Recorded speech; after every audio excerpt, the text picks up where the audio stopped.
Hello বন্ধুগণ, কেমন আছেন সবাই? আশা করি ভালো আছেন। আমি ভালো আছি। নতুন একটা দিনে নতুন একটা ব্লগে সবাইকে স্বাগতম। আশা করি ব্লগটা ভালো লাগবে। ভালো লাগলে লাইক, কমেন্ট, শেয়ার দিয়ে পাশে থাকবেন। আর যারা প্রতিদিন আমার ভিডিও দেখেন, ভিডিওতে লাইক করেন, কমেন্টস করেন, তাদেরকে অনেক অনেক ধন্যবাদ। আজকে ছেলের জন্য অন্যরকম খাবার। প্রতিদিন সকালবেলা দেখা যায় ভাত বা নুডলস বা ওটস রান্না করি। আজকে ভাবলাম যে না, এগুলো না, আজকে শুধুমাত্র ডিম খাবো। তার জন্য 2টা ডিম সেদ্ধ করে নিলাম। জানি যে ও 2টা ডিম খাবে না, একটা ডিমই খাবে, তারপরেও 2টা ডিম সেদ্ধ করে নিলাম। আশা যদি খায়। এখন এটাকে একটু ভেঙে দিচ্ছি, কারণ ঠান্ডা হওয়ার প্রয়োজন আছে।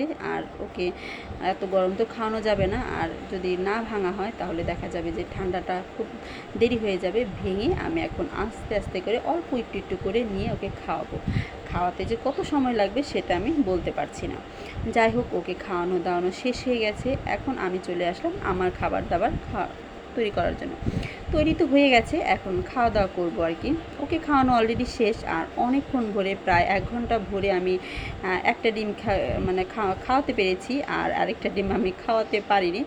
এখন নিজের জন্য ভাত বেড়ে নিচ্ছি, গরম গরম ভাত, আর সাথে হলো তরকারি। এটা হলো ওই যে আমার অনেক আগে একটা ব্লগে দেখিয়েছিলাম যে এই যে মিষ্টি কুমড়ার তরকারি, শুধু মিষ্টি কুমড়া দিয়ে তরকারি।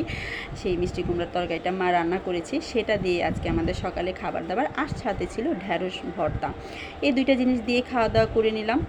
এখন যাব হলো বাজারে। আর অনেক কিছু কেনার আছে, তার জন্যে কেনাকাটা করব। আর সাথে হলো এই চালগুলো ভাঙাবো, আসে ঘরে রেখে দেওয়ার জন্য। ওইভাবে পিঠা বানানো হবে না, কিন্তু ঘরে চাল ভাঙানো থাকলে হয় কি, যখন প্রয়োজন হয় বা পিঠে খেতে ইচ্ছে করে তখন খাওয়া যায় আর কি। তাই 2-3 কেজি চাল একদম ভাঙিয়ে বাসার মধ্যে রেখে দিব। আর এগুলো নিয়ে এখন আমি আর আমার ছোটো বোন মিলে বাজারে চলে যাব। আসলে ঈদের মৌসুম, বাজার আমাদের বাসায় অবশ্য বাজার যেরকম পারে ওই রকমভাবেই করে। বাজারে গিয়ে চলে আসলাম। এই যে এখন আপনাদের কী এনেছি সেটা আপনাদের সাথে শেয়ার করব। এই যে দেখুন, এখানে নুডলস এনেছি। নুডলসটা বাসায় ছিল, তারপরেও এনেছি, কারণ ঈদের কয়েকদিন তো দোকানপাট বন্ধ থাকবে, যদি না পাওয়া যায় তার জন্য একটু বেশি করেই নিয়ে এসেছি। আর এখানে কয়েকটা একটা মিষ্টি জিরা বলে, বা অনেক সময় মৌরিও বলে এটাকে, না হ্যাঁ এটাকে বলে, এটা নিয়ে এসেছি আর কি। আর এখানে এনেছি হলো শ্যাম্পুও ঘরে আছে, তারপরেও নিয়ে এসেছি যে রেখে দেওয়ার জন্য আর কি, যখন যেটা প্রয়োজন হয় ইউজ করা হবে। আর এই যে একটা এনেছি সেমাই, কারণ ঈদের দিন দেখা যায় যে সবাই কম বেশি সবার বাসাতে সেমাই রান্না করা হয়, তাই আর সকালবেলা আমাদেরও খাওয়ার জন্য 1 প্যাকেট সেমাই এনেছি। আর যদি এর আগে খেতে ইচ্ছে করে খেয়ে নেব আর কি।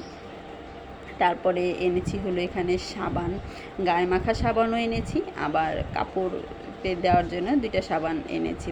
এই 2টা আমাদের যতই হুইল পাউডার ইউজ করি, কাপড় কাচার সাবানটা লাগে, যার ফলে দেখা যায় যে বাজারে গেলেই আনা হয়। আর তাছাড়া এনেছি হলো এই যে মার জন্যে দেখুন জর্দা, আর সাথে এনেছি পান। বাজারে গেলে এই 2টা জিনিস তো আনতেই হয়, মানে সেটার জর্দা তো কয়েকদিন পরে পরে, কিন্তু পানটা প্রতি সময়ই পানটা প্রয়োজন হয়। মা এত বেশি পান খায়, এই যে বলি এত বেশি পান খেয়েও না, খুবই খারাপ, কিন্তু কার কথা কে শোনে, সে তার পান খেয়ে যাবে। আর সাথে এনেছি হলো এখানে আম। এই আমটা না একদম পিওর, কোনো প্রকারের ফরমালিন নেই, কোনো কিছু নেই। কারণ আমার ছোটো বোনের এক ফ্রেন্ডের আম গাছ, তারা আম এভাবে বিক্রি করে, তাদের গাছ থেকেই এইগুলো পেড়ে আমরা কিনে এনে নিয়েছি আর কি। দেখুন এখানে 5 কেজির মতো আম আছে। এই যে আম কিনে এনেছি, একদম পিওর। খেতে যেন কেমন হবে খাওয়ার পরে বোঝা যাবে। আমগুলো খুব বেশি বড় না, ছোটোই ছিল, খাওয়ার পরে বোঝা যাবে যে আমগুলো খেতে কেমন আর কি। যাই হোক, এই ছিল আমাদের বাজার। আরও অনেক কিছু বাজার করে এনেছি, যেমন মাছ বাজার এনেছি, আর সেগুলো কি এনেছি আপনাদের সাথে শেয়ার করছি। আর এই যে চাল নিয়ে গিয়েছিলাম, সেই চালগুলো দেখুন ভাঙিয়ে এনেছি। আর সাথে হলো পোলাওর চাল নিয়ে এসেছি। আর চাল গুঁড়াগুলো এনে আমি রেখে দিব। এর মাঝেই আমার ছেলে এটাকে হাত দিয়ে ঘাটছে আর কি, না করছি তারপরেও ঘাটছে। এখানে প্রায় 2 কেজির মতো চাল আছে, কারণ ঈদের সময় তো আমাদের বাসায় মেহমান আসবে, ছোটো মাসি আসবে, যার ফলে বাজার ঘাট যা কিছু করার সব কিছু করে নিয়েছি আর কি। এই যে বাজার থেকে কাঁকড়া কিনে এনেছি, এখানে 1 কেজির মতো কাঁকড়া আছে।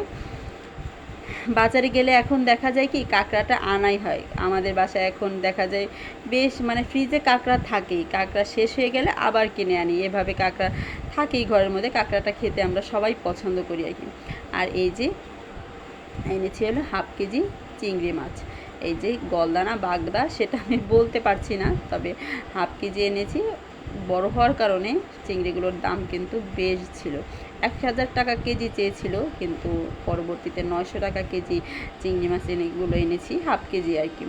আর এখানে এনেছি রোস্টের জন্যে, মাংস খাওয়ার জন্যে, কারণ আমার ছোটো মাসির যে মেয়ে সে আমার মার কাছে আবদার করেছিল যে রোস্ট খাবে, যার জন্যে রোস্টের 2টা মুরগি রোস্টের মতো কেটে এনেছি। আর এখানে হলো অনেক অনেক অনেক দিন পর এই যে একটা কাইক্কা মাছ পেয়েছি, আমরা কাইক্কা মাছ বলি, আবার আমি বইয়ের ভাষায় দেখেছি কাইকা মাছ, আসলে কোনটা সঠিক সেটা আমি বলতে পারছি না। যাই হোক 1/2 কেজি এটা নিয়ে এসেছি, এই কয়েকটাই ছিল, যার ফলে যতটুকু ছিল সবগুলোই নিয়ে এসেছি।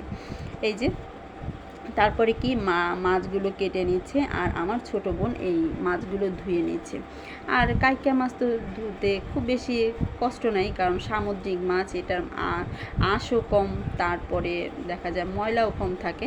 এই যে ধুয়ে নিয়েছে, দেখুন কি সুন্দর করে একদম ঝকঝক চকচক করছে, বেশ কয়েকবারই ধুয়ে নিয়েছে মাছগুলো। মাছ ধোয়া সব কিছু করা শেষ হয়ে গেছে, তারপরে আমরা সবাই মিলে লেগে গেলাম ঘরটা একটু চেঞ্জ করার জন্যে, প্লাস পরিষ্কার করার জন্য। আসলে এটা আমাদের স্বভাব, মানে এটা বলা চলে যে স্বভাবই, যে কিছুদিন পরে পরে আমাদের ঘরের লুকটা চেঞ্জ করতে আমাদের খুবই ভালো লাগে। এই যে সোফাটা অন্য রুমে পড়েছিল, একদমই মানে ইউজই হচ্ছিল না, শুধু শুধু ফেলে রেখে তো কোনো লাভ নেই, যার ফলে এক ঘর থেকে ওই ঘরে এনে চেঞ্জ করে নিচ্ছি। অফলাইনে আমি সব কিছু একদম গুছিয়ে নিয়েছি, সব কিছু ঘর দর পরিষ্কার করে নিয়েছি, ওইভাবে আর ভিডিও করা হয়নি। আর ঘরটর গোছানোর পরে বাকি রয়ে গেছে এই যে বিছানার চাদরটা বিছিয়ে নিচ্ছি। আর এর মধ্যে ঘটলো কি জানেন, আমাদেরকে না বলেই ছোটো মাসি আর মেসোতো বোন চলে এসেছে।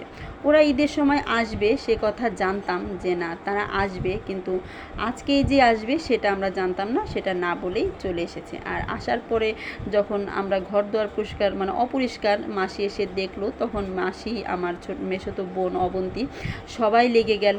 তারপরে একসাথে সবাই মিলে এই যে দেখুন ঘর দুয়ার একদম পরিষ্কার করে ঘরের এই লুকটা দিয়ে দিয়েছে। আমাদের এই ঘরের নতুন লুকটা আপনাদের কেমন লেগেছে সেটা জানাবেন। এখানে ফ্রিজ ছিল, টেবিল ছিল, এগুলো এখান থেকে সরিয়ে নতুন করে সোফাটা অ্যাড করা হয়েছে, তারপরে এখানে শোকেসটা এক জায়গা থেকে আরেক জায়গায় নেওয়া হয়েছে, এভাবে চেঞ্জ করে প্রতিটা ঘরেরই দেখা গেছে কি একটু চেঞ্জ করতে গিয়ে আমাদের সম্পূর্ণ ঘরই ওলট পালট হয়ে গিয়েছিল। আর এতভাবে মানে পরিষ্কার করেছি, একদম সকাল থেকে একদম সন্ধ্যা পর্যন্ত এই কাজগুলো করেই গেছি। এমনকি ছোটো মাসি আর অবন্তী আসার কারণে তারাও প্রচুর পরিমাণ হেল্প করেছে। এই যে দেখুন আমাদের ঘরের লুক এখন দেখতে মোটামুটি ভালো লাগছে, কিছুদিন পরে দেখা যাবে আবার চেঞ্জ করে নিব। যাই হোক, আপনাদের কাছে কেমন লেগেছে প্লিজ আমাকে কমেন্টস করে বলবেন, আমাদের কাছে তো বেশ লেগেছে। তারপরে কি এই যে ঘরটর পরিষ্কার টরিষ্কার করে একদম সন্ধ্যার দিকে আমি একদম স্নান টান করে এসেছি।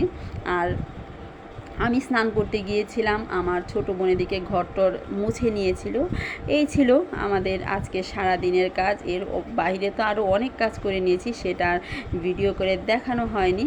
আজ এ পর্যন্তই, আশা করি ব্লগটা ভালো লেগেছে। ভালো লাগলে লাইক কমেন্ট শেয়ার দিয়ে আমার পাশে থাকবেন। টাটা।